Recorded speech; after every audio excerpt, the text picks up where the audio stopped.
보험료 줄인다고 실비보험 바꾸는 거 과연 괜찮을까요? 잠깐의 선택이 노후를 힘들게 하는 최악의 실수가 될 수도 있습니다. 특히 재가입 주기 없이 평생 보장 가능한 1, 2세대 옛날 실비보험 가입자분들 몇 푼 아낀다는 생각에 실비 전환했다가 혜택이 부족해져서 정작 병원비 내야 될 때 대부분 내 돈으로 결제해야 될 수도 있거든요. 오늘은 실손 전환을 해도 되는 경우와 절대 안 되는 경우, 그리고 새로 나올 5세대 실손의 보장 내용까지 알려드리겠습니다. 도움되는 정보 꾸준히 올려드리고 있으니까요. 구독과 좋아요 한 번씩 눌러주세요.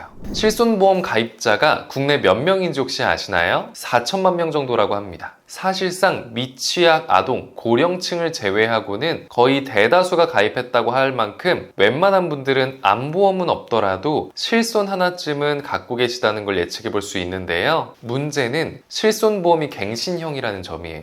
갱신형 보험이라고 하면 처음 가입했을 때의 보험료가 일정 시간이 지나면 변동되는 보험을 말을 하는데요. 이런 구조로 인해서 40세에 38,000원대로 가입했던 보험료가 60세가 되면 25만원, 70세가 되면 66만원대로 폭풍 인상될 수도 있습니다. 그래서인지 49세까지 80%대를 유지하던 실손보험 가입률이 50세가 넘어가면서 77.9%로 80% 선이 무너지기 시작하더니 60대는 66.3%, 70세부터는 3분의 1 정도가 줄어서 26.5%, 80세가 되면서 1.1%에 불과하게 됐습니다. 계속해서 인상되는 보험료, 나이가 들수록 줄어드는 소득, 이 두 가지가 맞물리게 되면 가장 병원 갈 일이 많은 고령층부터 실손 유지가 힘들어지기 시작하는 거죠. 실손보험은 실제로 지출한 병원비에서 일정한 자기부담금을 빼고 돌려받을 수 있는 보험인데요. 가입 시기에 따라 자기부담금이 0원인 실손보험도 있고 30%까지 사비로 부담해야 하는 실손보험도 존재합니다. 가입 시기별 보장 내용을 간단히 비교해보면 2009년 10월까지 가입한 1세대 가입자분들은 급여, 비급여 관계없이 입원 시엔 100%를 돌려받을 수 있었는데요. 통원 시 약제비 5,000원을 부담하는 걸 제외하면 자기부담금이 없는 혜택의 보험이 있습니다. 여기에 보장기간도 100세에서 80세까지 가져갈 수 있었고 재가입 주기가 없다 보니까 보험료 유지만 할 수 있다면 5세대로 갈아탈 일도 피할 수 있었죠. 단 자기부담금이 없다 보니 과잉 청구 등의 이유로 보험사의 손해율이 올라가다 보니까 높은 보험료를 부담해야 할 수 있는 게 단점입니다. 1세대 이후부터 2017년 3월까지는 2세대 실손보험인데요. 이때는 2013년 4월을 기점으로 같은 2세대지만 보장의 차이가 존재했습니다. 우선 13년 4월 이전 2세대 가입자는 1세대와 마찬가지로 재가입 주기가 없어서 보험료만 감당할 수 있으면 평생 유지할 수 있었는데요. 보장도 급여, 비급여 관계없이 각 10%씩만 부담하면 됐기 때문에 1세대와 더불어서 보장 면에선 타의 추종을 불허하는 혜택을 가지고 있었습니다. 하지만 역시 높은 보험료는 무시할 수 없었는데요. 그래서인지 올해 초 발표했던 개혁안 초안에는 1, 2세대의 가입자들을 강제로 전환시키기 위한 법 개정까지도 검토했다고 합니다. 다행스럽게도 최종안의 내용엔 강제 매입은 빠져있고 희망자에 한해서 무심사로 전환할 수 있게 해주겠다고 하네요. 정말 큰일 날 뻔했죠. 재가입 주기가 없었던 2세대 이후 13년 4월 이후부터 3세대까지는 보장이 되는 비율이 같아졌는데요. 둘 다 급여는 10%, 비급여는 20%를 부담해야 했습니다. 도수치료, 체외충격파 치료, 증식치료, MRI, MRA 등 3대 비급여 항목이 3세대부터 분리되면서 3대 비급여에 대해서만 30%의 자기부담금이 부과됐어요. 그리고 2021년 7월 이후부터 현재 가입 가능한 4세대부터는 급여 20%, 비급여 30%를 부담해야 하고 통원 시에는 병원의 규모에 따라 자기 부담률이 달라졌습니다.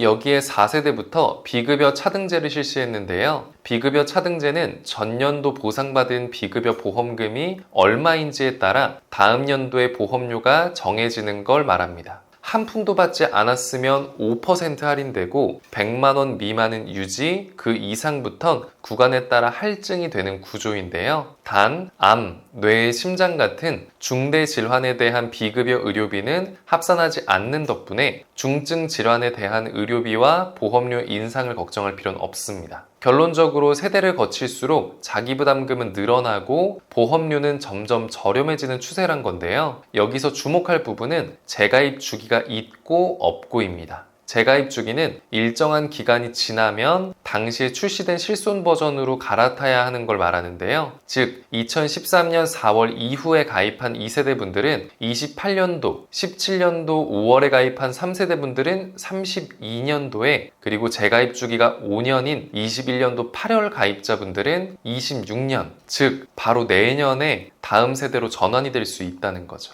이렇게 보면 이어서 말씀드릴 5세대와 비교해보면 아무리 4세대라고 해도 의료비 부담이 벗어나는데 최소한의 역할은 해준다고는 볼 수 있습니다. 그런데 이번에 발표한 5세대 실손 보장을 보면 이게 실손이 맞나 싶은 부족한 보장과 높은 자기 부담금에 고개를 갸웃거리게 만드는데요. 특히 재가입 주기가 없어서 시간이 지나면 어쩔 수 없이 5세대로 갈아타는 분들은 물론이고, 보험료 부담으로 4세대 전환을 고민 중이신 분들 모두에게 손해가 막심한 5세대 보장에 당혹스러울 수 있습니다.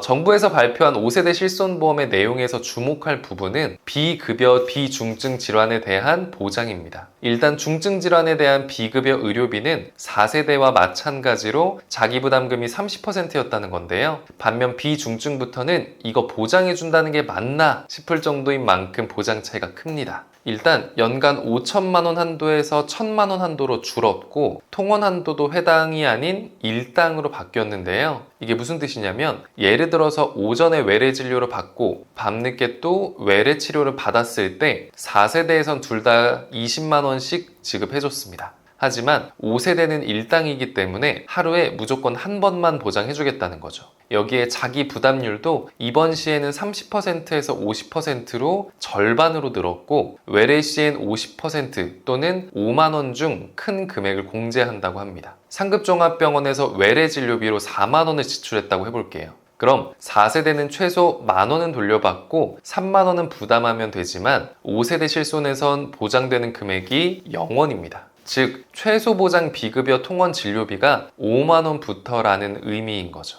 본 광고는 심의 기준을 준수하였으며 유효기간은 심의일로부터 1년입니다.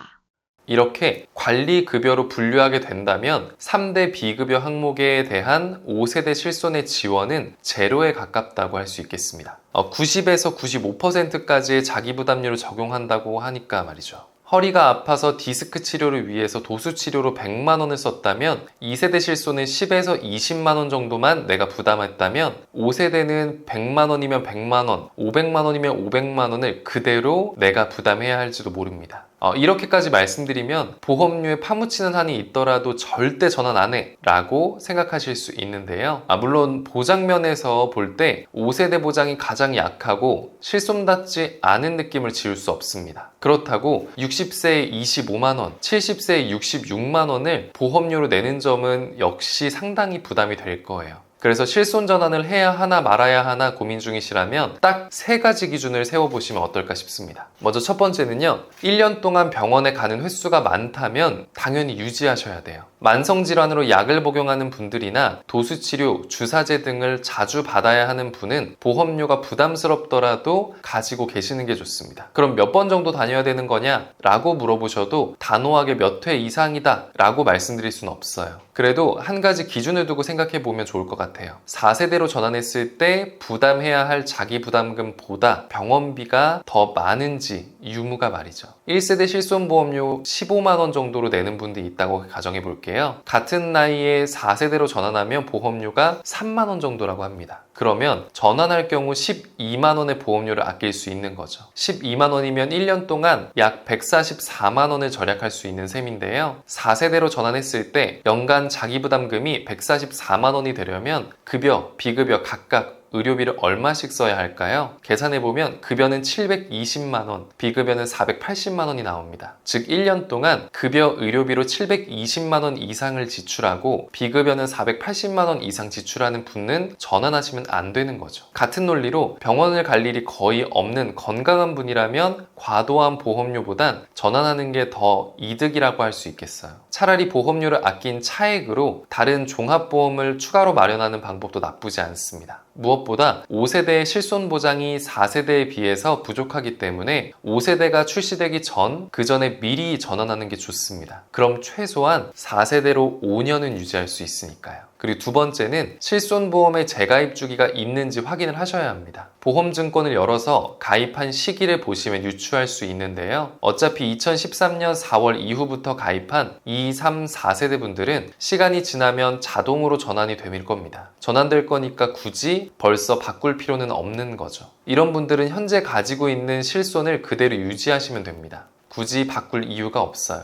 그런데 이제 14년도 4월 이후 2세대 가입자분들의 경우는 조금 신중하게 생각해 보실 필요가 있습니다. 15년 뒤 28년도에 5세대로 갈아타야 하는데요. 5세대에 비하면 4세대의 보장이 훨씬 더 좋다는 점은 부인하실 수 없을 겁니다. 그럼 25년 4세대로 전환하면 30년도까지는 4세대로 보장받을 수 있다는 거죠. 하지만 그대로 가지고 있으면 28년도 이후에 5세대로 자동 전환되게 됩니다. 2년에서 3년 정도 더 4세대로 갖고 있을 건지 2년에서 3년 빠르게 5세대로 바꿀 건지 이건 현재의 건강 상태나 병원 이력 등을 종합적으로 고려해서 결정하셔야 할 것 같아요. 그리고 마지막 세 번째로 실손보험에 가입이 안 되어 있는 경우는 지금이라도 가입하시는 게 무조건 좋을 것 같아요. 5세대 실손은 올해 말이 아니면 내년쯤 나올 걸로 예상이 되는데요. 말씀드린 것처럼 5세대 보장은 4세대에 비해 안 좋은 게 맞습니다. 그럼 최소 지금 시점에서 4세대로 가입한다면 최소한 5년간은 4세대 보장을 따라가야 한다는 거죠. 최소한의 병원비를 아끼려면 5세대가 나오기 전에 움직이시는 게 좋다고 생각합니다. 정리하자면 4세대로 전환했을 때 지금 내고 있는 병원비보다 자기부담금이 높을 것 같으면 유지하시는 게 좋고 그 반대라면 전환하시는 걸 검토해 볼 필요가 있어요. 또 재가입 주기가 곧 코앞이라 5세대 전환을 앞둔 분이라면 5년을 더 벌기 위해서 4세대로 전환하는 것도 고려해 보시고 실손이 아예 없는 분들도 5세대가 나오기 전에 가입하면 5년 정도는 4세대로 유지할 수가 있습니다.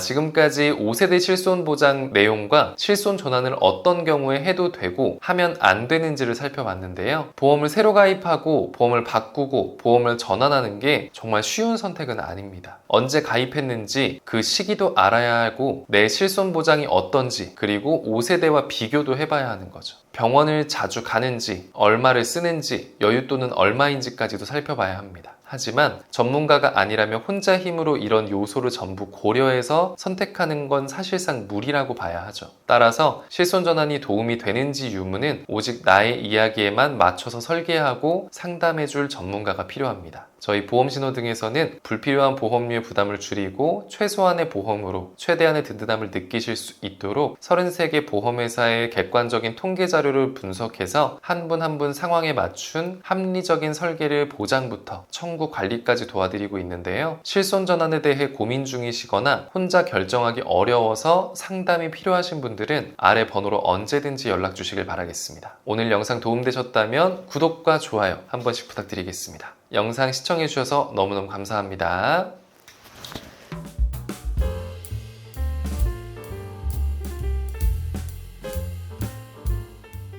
본 광고는 심의 기준을 준수하였으며 유효기간은 심의일로부터 1년입니다.